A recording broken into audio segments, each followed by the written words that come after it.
അടുത്ത ന്യൂസ് എന്ന് പറയുന്നത് വിഴിഞ്ഞത്തിന് 795 കോടി അനുവദിച്ച കേന്ദ്രം. അപ്പോൾ വിഴിഞ്ഞം തുറമുഖ പദ്ധതി നമുക്ക് എല്ലാവർക്കും കാലമായിട്ട് ചർച്ച ചെയ്തുകൊണ്ടിരിക്കുന്ന ഒരു വിഷയമാണ്.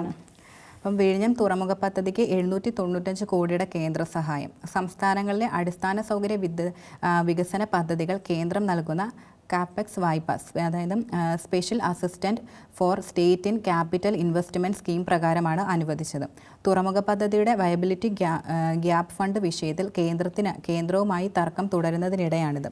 കൊച്ചി മെട്രോ പദ്ധതി ഉൾപ്പെടെ 1059 കോടിയാണ് 2024-25 വർഷത്തേക്കും കാപ്പെക്സ് പദ്ധതി പ്രകാരം കേരളത്തിന് അനുവദിച്ചിരുന്നത്. 50 വർഷത്തേക്ക് പലിശരഹിതമായിട്ടാണ് വായ്പ പ്രധാനമായിട്ടും അനുവദിച്ചിട്ടുള്ളത്. ഈ സാമ്പത്തിക വർഷം തന്നെ വിനിയോഗിക്കണം.